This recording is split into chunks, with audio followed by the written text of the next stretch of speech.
Hi Merlin. It's been a minute since we did like an Ask Merlin question, so I figure we answer some of your fans and viewers' questions today. What do you think? Yeah, I mean, I think that's a good idea. I think what would be cool is I have one that I was thinking about on the way over to present, and then I think you mentioned you had something that you thought would be a good question, so Yeah. we'll do that.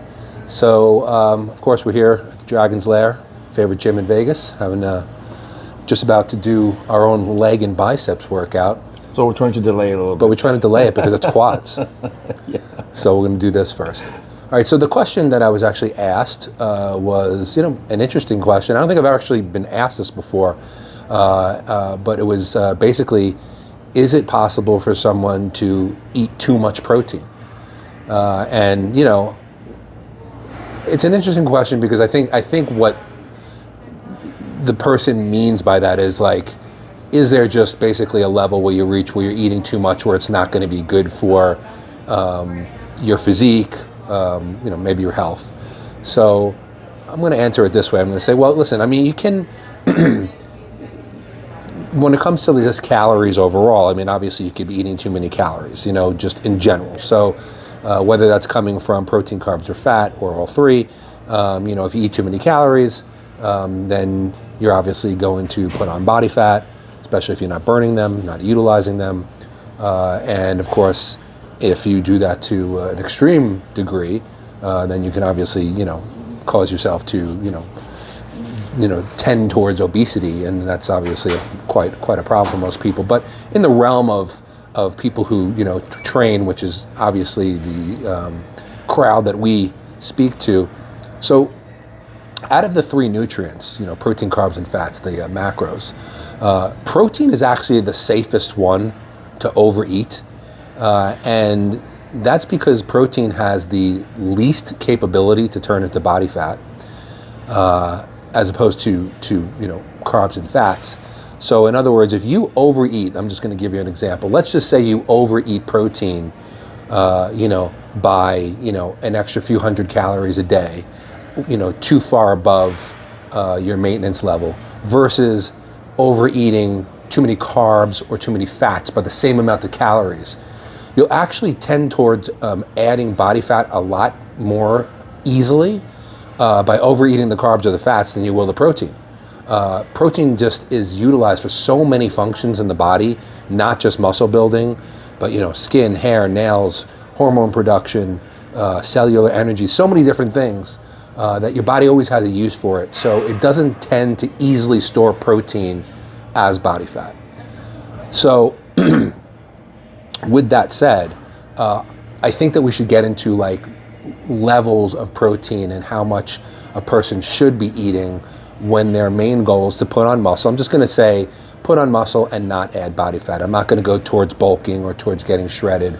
I'm just going to say, because most people out there, their goal when they come to the gym is to, get bigger, and of course to keep their body fat at a decent level. I think for most people, the upper limit is 2 grams per pound of body weight. I think that if you go beyond that, then you are over consuming protein, you're eating too much protein. I don't think that the body is going to utilize, I think that once you reach a certain threshold of protein, which your body is going to use for protein synthesis and for building muscle, after you reach a certain threshold, like I said, then it's going to have to be used either as energy or it's going to be stored as body fat, even though that's a little bit more difficult. So I think that for most people, the low end would be 1 gram per pound of body weight. The high end would be 2 grams per pound of body weight. I think the sweet spot for most people, in my experience with myself and all the hundreds of clients that I've trained, is somewhere between 1.25 and 1.5 grams per pound of body weight.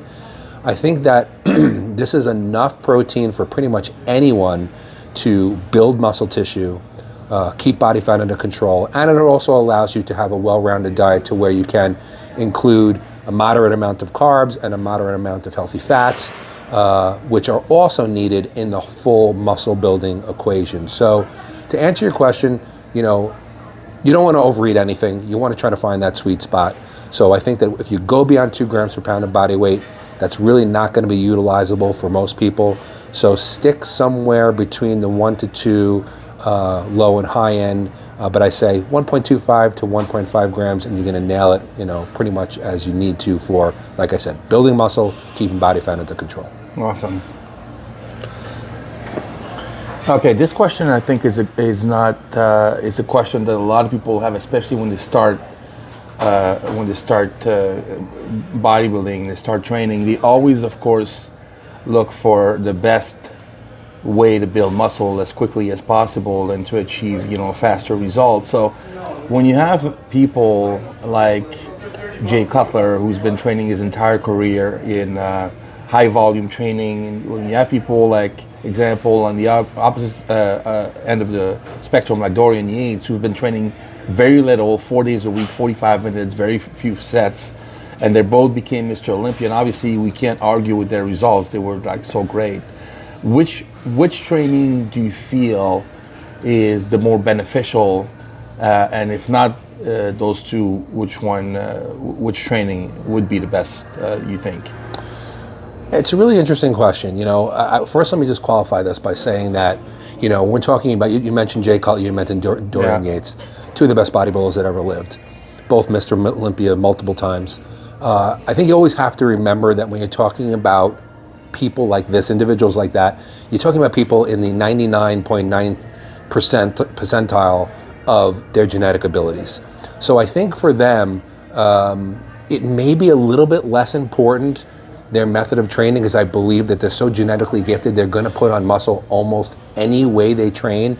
Now, still, every person tends to find what is logical for them, what seems to work for them, and they seem to stick to it. And if they've had success, then that's proof to them that it works. But then there's a disparity comes where saying, well, if doing high volume, not necessarily always training to failure, lots of sets, lots of reps, moving quickly, works for one person, how come, the lower set, high intensity to failure and beyond failure works for somebody else?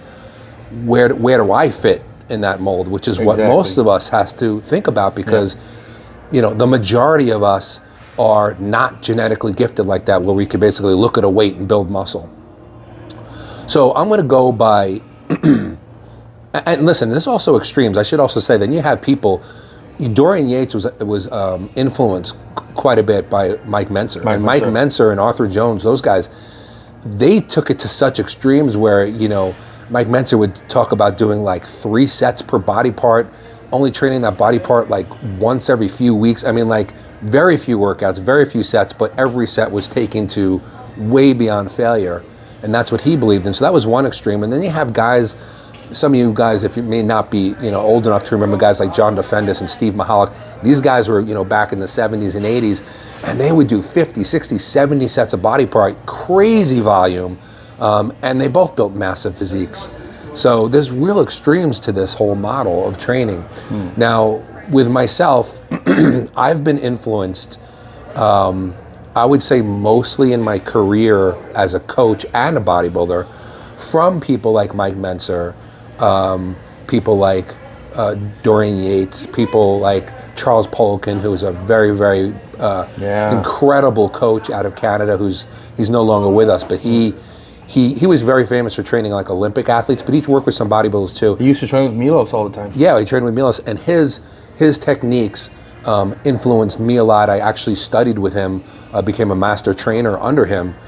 So I was, I believed in his training methods. So I don't believe in those extremes. Like, I don't believe that the Mentzer way, especially towards the end of his career, is the way to go. I think it's too little. And I think a lot of people will not have the ability to take sets as far as he sometimes would advocate.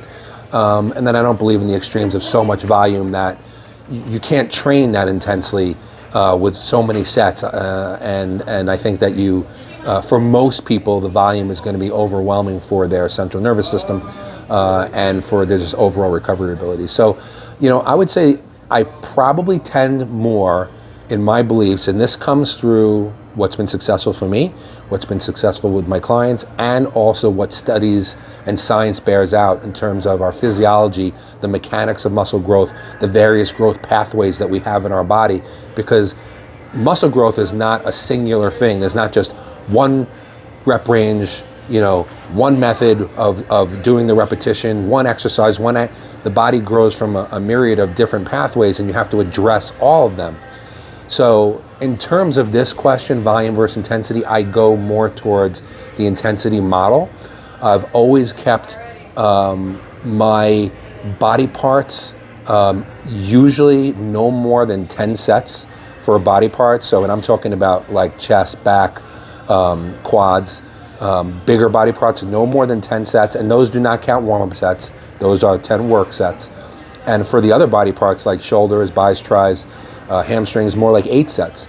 I've never really gone beyond that except for very, very early in my career, but once I really settled in and I learned how the body grows, I always felt that that kind of moderate to low volume worked best. However, I do believe that sets need to be taken to failure.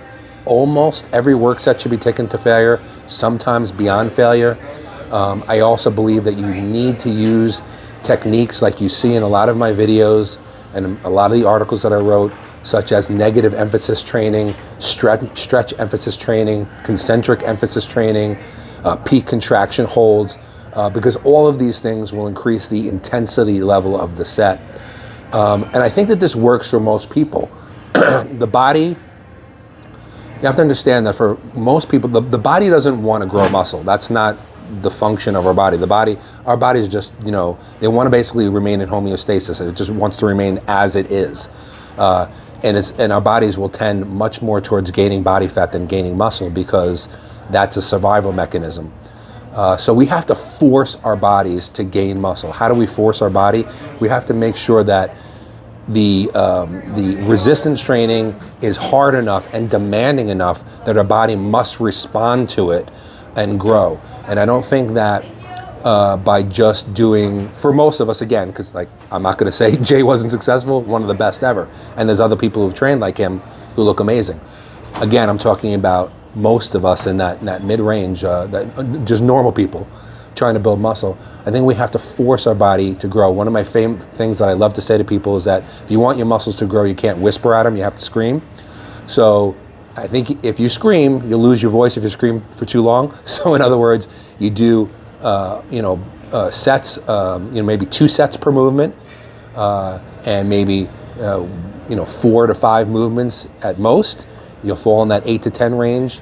And if you're using the intensity techniques and you're training to failure, I believe that, and it's because of working with, like I said, hundreds of clients over the years, every level, from Olympians, pro bodybuilders, NPC bodybuilders, women, men, all the way down to just normal people looking to build muscle. This is what has always worked for me, what I think is most efficient. It's also time efficient because you don't have to do so many sets. And I think this is what works best for most, and I think that that's what most people should follow. However, I will say, try it all. Try everything, give everything a shot, give everything a fair shot, mix it up a little bit, and see what works best for you. Because you may, everybody, all of us is a little bit different. So what may work for you may not work for someone else, but I think the majority will do best under a moderate to low volume, high intensity program. Awesome.